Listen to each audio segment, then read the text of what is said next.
कमला नेहरू का लखनऊ में इलाज सफल नहीं हुआ और यह निर्णय लिया गया कि उन्हें इलाज के लिए स्विट्जरलैंड ले जाया जाए।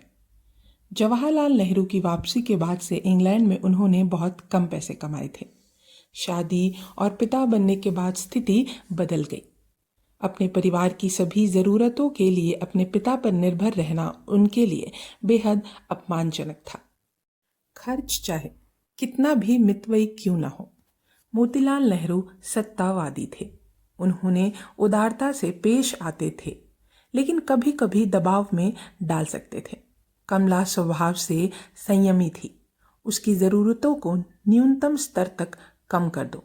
जवाहरलाल के प्रयासों से उनके पिता ने रोजगार को प्रोत्साहित नहीं किया, क्योंकि उन्हें यह एहसास था कि भारत में राष्ट्रीय नायक हो या राजनीतिक नेता, सन्यासी की तरह कोई भी सेवा नहीं ले सकता था। जीविका कामना। मोतीलाल ने जवाहरलाल को बताया कि वह एक साल में कितना कमा सकता है। मोतीलाल एक सप्ताह में कमा सकता था। हालांकि जवाहरलाल की भावनाओं को शांत करने के लिए उसने उसके लिए एक मुकदमा तैयार करने की व्यवस्था की, जिसके लिए उसे 1,000 रुपये का शुल्क दिया गया। 10,000 रुपये जो यात्रा और उपचार के खर्चों को कवर करने के लिए पर्याप्त है। कमला परिवार इंदिरा के साथ मार्च 1926 की शुरुआत में जिनेवा के लिए रवाना हुआ। जवाहरलाल 14 साल बाद यूरोप लौट रहे थे। वे बहुत उत्सुक थे।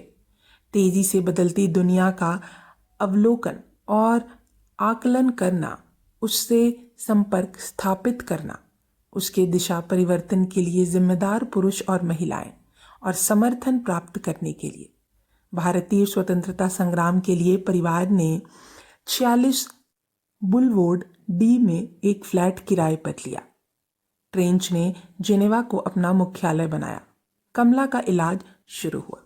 स्थानीय सैनिटेरियम में भर्ती होने के बाद 8.5 साल की इंदिरा ने दाखिला ले लिया। वह इंटरनेशनल इकोल ऑफ इंटरनेशनल की द्विभाषी छात्रा है। भाषाओं में उसकी अच्छी पकड़ थी और जल्द ही वह फ्रेंच भाषा में धारा प्रवाही बोलती थी। जवाहरलाल हर सुबह उसको स्कूल ले जाता थे। दोपहर के भोजन के समय उसे घर ले आते।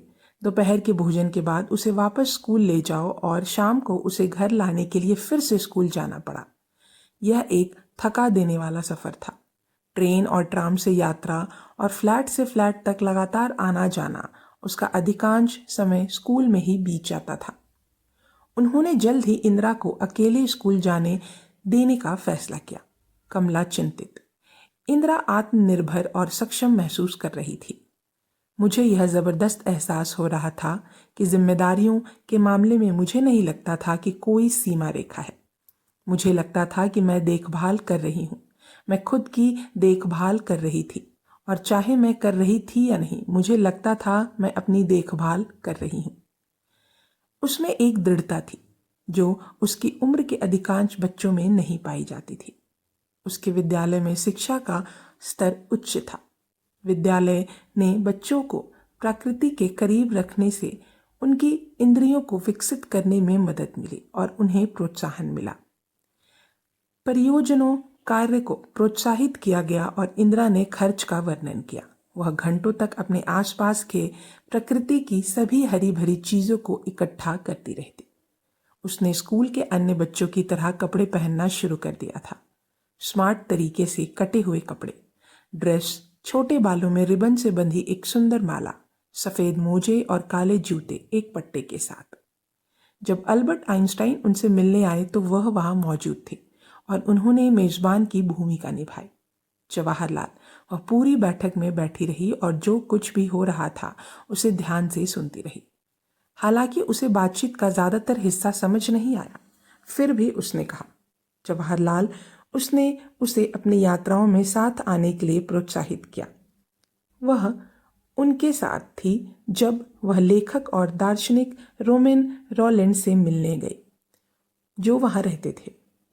कृष्णा हुतसिंह कुछ ही महीनों में पदभार संभालने के लिए जिनेवा पहुंचे।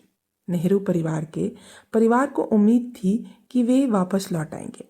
भारत लौटने के 6 महीने के भीतर कमला के स्वास्थ्य में बहुत कम सुधार हुआ और इसीलिए वे मोंटाना चले गए, जहां कमला को एक अन्य अस्पताल में भर्ती कराया गया। इंदिरा ने सैनिटेरियम ले क्लिनिक स्टेफनी में दाखिला लिया। उसने स्कूल बदल लिया, वह वहां शामिल हो गई। मैंने बेक्स स्थित एल एंकॉल नोवल में बोर्डिंग छात्र के रूप में पढ़ाई की। स्कूल की प्रधानाध्यापक मैडम थी। हेमराइलाइन एक प्रसिद्ध महिला और रोमन रोलैंड की मित्र थी। 1927 की वसंत ऋतु में कमला का स्वास्थ्य सुधर गया। परिवार ने मोंटाना छोड़ दिया। लंदन और पेरिस के लिए उन्होंने संग्रहालयों, कला दीर्घायों और अन्य स्थानों का दौरा किया। ऐतिहासिक रुचि, वे सड़कों पर घूमे, किताबों की दुकानों में किताबें देखी और भी बहुत कुछ। रंगमंच पेरिस में उन्होंने देखा, मंच पर प्रस्तुत दी जा रही थी। इंदिरा बैठी थी। ले बॉगेट हवाई अड्डे पर जवाहरलाल के कंधों पर सवार होकर विजय दर्शन देखने के लिए चार्ल्स लिडबर्ग का आगमन।